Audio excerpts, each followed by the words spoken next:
Hello guys, आप सभी को मैं आज बताऊंगा कि आपको अगले वीडियो में मैंने बताया था और इस वीडियो में मैं अगले टॉपिक के बारे में आप सभी को बताऊंगा। थर्मोडायनेमिक्स बोल रहे हैं, थर्मल इंजीनियरिंग के बारे में मैं आपको इस टॉपिक में कुछ इंपॉर्टेंट पार्ट के बारे में बताऊंगा। चलिए आप सभी का ज़्यादा समय ना लेके इस टॉपिक को शुरू किया जाए। और पहला नियम बताते हैं थर्मोडायनेमिक्स का शून्य ला। ऊष्मागतिकी का शून्य नियम होता क्या है? व्हाट इज़ द ऊष्मागतिकी का शून्य नियम? थर्मोडायनेमिक्स से शून्य ला होता क्या है? तो इस नियम के अनुसार पहला ऊष्मागतिकी का शून्य नियम मैं बता रहा हूँ। इस नियम के अनुसार जब कोई दो निकाय किसी तीसरे निकाय के तापीय साम्यावस्था में होते हैं तो दोनों निकाय आपस में तापीय साम्यावस्था में होते हैं, तापीय साम्यता में होते हैं। तो कहने का मतलब जैसे ये आपका कोई दो निकाय हो गया, इन दोनों निकायों का ताप बोल रहा है इस तीसरे निकाय के जब बराबर हो जाता है तो इस तीसरा निकाय का टेम्परेचर इस दोनों निकाय के बराबर होगा। चलिए मैं इसको एक उदाहरण के तौर पे आपको समझाना चाहूँगा, वो आप सब समझने का प्रयास करिएगा। किन्हीं तीन निकाय, इसमें हम आपको तीन निकाय लिए हुए, आप ये तीन निकाय या सिस्टम जो आपको मानना हो आप मान सकते हैं, ए बी सी। ठीक है, ये आपका तीन निकाय हो गया जो परिवेश से विलगित है। माना दो निकाय ए बी गर्म है, इसमें से आप दो निकाय को गर्म मान लिए। माना दो निकाय ए बी गर्म है, ए और बी निकाय गर्म है, सी निकाय ठंडा है। जब ए निकाय तथा सी निकाय को आपस में संपर्क में लाते हैं, ऊष्मा उच्च निकाय से निम्न निकाय की ओर प्रवाहित होती है, दोनों निकाय तापीय साम्यता में आ जाते हैं। बोल रहा है जब इन दोनों निकायों का ताप अधिक होगा, निकाय सी का या टेम्परेचर या सिस्टम निकाय सी का टेम्परेचर कम होगा, तो इन दोनों का उच्च ताप से निम्न ताप की तरफ स्थानांतरण होता है। और एक समय ऐसा आता है कि इस सिस्टम या इस बॉडी का टेम्परेचर इन दो बॉडी के बराबर हो जाता है। इसी क्रिया को ही हम ऊष्मागतिकी का शून्य नियम कहते हैं। कहने का मतलब है ए का मान सी के बराबर, सी का मान ए के बराबर, बी का मान सी के बराबर, बी का मान सी के बराबर, सी का मान बी के बराबर। तो और अगला हम आपको बताएंगे ये टॉपिक थर्मोडायनेमिक्स का first law. What is the thermodynamics का फर्स्ट लॉ? ऊष्मागतिकी का प्रथम नियम। ऊष्मागतिकी का प्रथम नियम होता क्या है? चलिए ज़्यादा समय न लेकर शुरू किया जाता है। इस नियम के अनुसार निकाय के पूर्ण चक्रीय परिवर्तन के दौरान निकाय द्वारा परिवेश को दिए गए कार्य का बीजगणितीय योग निकाय द्वारा परिवेश से ली गई ऊर्जा के बीजगणितीय योग के बराबर होती है।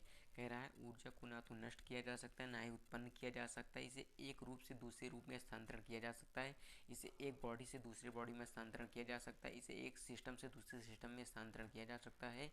यह ऊष्मा एवं यांत्रिक कार्य परस्पर अतः ऊष्मा तथा यांत्रिक कार्य परस्पर एक दूसरे के समानुपाती होते हैं। यह ऊर्जा संरक्षण पर आधारित होता है। बोल रहा है ऊष्मागतिकी का फर्स्ट लॉ, थर्मोडायनेमिक्स का फर्स्ट लॉ जो है या ऊर्जा ऊर्जा संरक्षण पे डिपेंड करता है या निर्भर करता है। और ऊष्मागतिकी का द्वितीय नियम या थर्मोडायनेमिक्स का second law. What is the thermodynamics का सेकंड लॉ होता क्या है? द्वितीय नियम होता क्या है? इसमें दो वैज्ञानिकों ने अपना मतभेद अलग अलग बताया। पहला कैल्विन प्लांक ने बताया, दूसरा क्लासियस ने बताया। कैल्विन प्लांक ने बताया कि कोई भी ऐसा इंजन बनाना संभव ही नहीं है जिसपे कि हम 100% ऊष्मा दे के 100% कार्य प्राप्त कर सकते हैं। कहने का मतलब है जैसे ये आपका दो सिस्टम हो गया, ठीक है, इस पर आप 100%, जैसे आपने इसको 100% एनर्जी दी, ये आपकी सिस्टम है, मशीन है, ये 100% वर्क नहीं कर सकता है, इसमें कुछ हानि होगी, इसके सिस्टम के माध्यम से कुछ इसमें हानि होगी। उसी को ही हम कैल्विन प्लांक का नियम कहते हैं। और कैल्विन प्लांक जैसे आप समझिए, आप जब भोजन करते हैं आप सभी लोग, तो आप जितना भोजन करते हैं उतना वर्क नहीं कर सकते, कुछ ना कुछ उसमें परिवर्तन आ जाता है। आप 100% भोजन किए लेकिन 99% ही वर्क कर सकते हैं, 1% आपका क्षरण होगा। तो वही कहने का मतलब है, इसे कैल्विन प्लांक का नियम कहते हैं।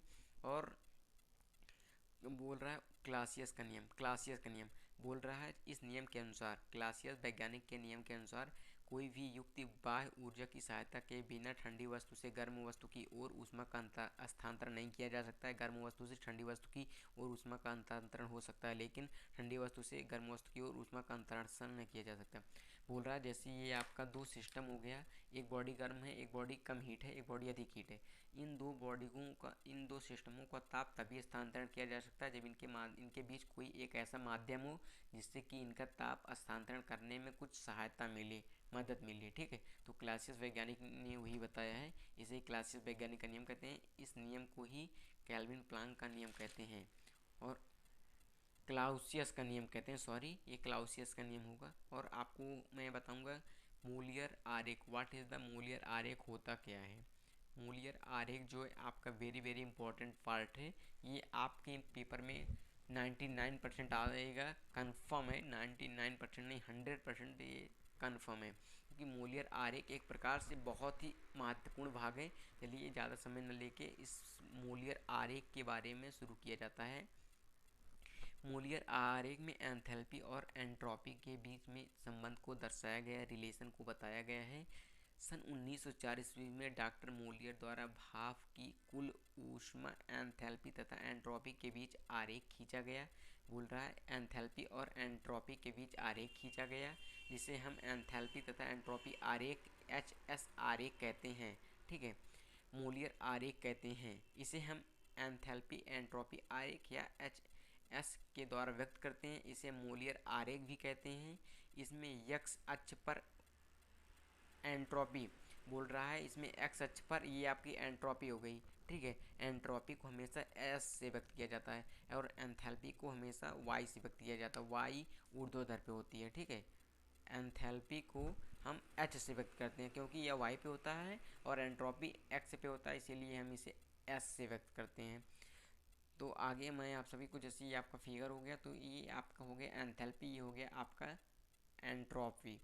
एंथैल्पी का जो मात्रक होता है किलोग्राम अपन किलो जूल अपन किलोग्राम होता है एंथैल्पी का मात्रक, इसे H से व्यक्त करते हैं एंथैल्पी को, और एंट्रोपी को S से व्यक्त करते हैं, इसका मात्रक किलो जूल अपन किलोग्राम इंटू केल्विन होता है।